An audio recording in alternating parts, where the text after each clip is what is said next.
મોરબીમાં અષાઢી બીજ નિમિત્તે દર વર્ષે મચ્છુ માતાની શોભાયાત્રા નીકળતી હોય છે। દર વર્ષની જેમ આ વર્ષે પણ આવતીકાલે શોભાયાત્રા નીકળવાની છે। શોભાયાત્રાની શરૂઆત આસ્વાદ પાન પાસે આવેલી મચ્છુ માતાની જગ્યાથી શરૂ થશે, જે શહેરના મુખ્ય માર્ગો પર ફરી નહેરુ ગેટ ચોક થઈને મચ્છુ માતાના મંદિર સુધી પહોંચશે। આ શોભાયાત્રાને લઈને જિલ્લા પોલીસ તંત્ર દ્વારા આજે ફૂટ પેટ્રોલિંગ કરવામાં આવ્યું હતું અને સમગ્ર રૂટની ચકાસણી કરવામાં આવી હતી।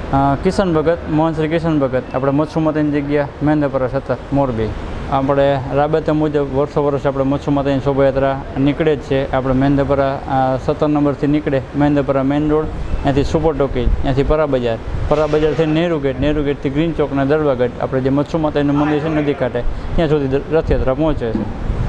અમારે તો ગામથી બધે ભરવા સમાજ આપણે માતાજીને માને છે અને બધાય જોડાય છે। બધા તાલુકામાંથી, જિલ્લામાંથી બધા માતાજીને દર્શન કરવા અને પ્રસાદનો લાભ લેવા માટે આવે છે। અમે તો બધાને એટલી જ અપેક્ષા રાખીએ છીએ કે આપણે બધા સૌ સાથે જોડાઈએ। મચ્છુ માતાજીનો પ્રાગટ્ય દિવસ છે, અષાઢી બીજ, એટલે અહીંયા આપણે માતાજીના દર્શન અને પ્રસાદનો લાભ લઈએ અને બધા જોડાઓ આ જગ્યાનું। એટલે આ જગ્યા અમારા સમગ્ર ભરવા સમાજની આસ્થાનું કેન્દ્ર છે, મચ્છુ માતાજીનું મંદિર।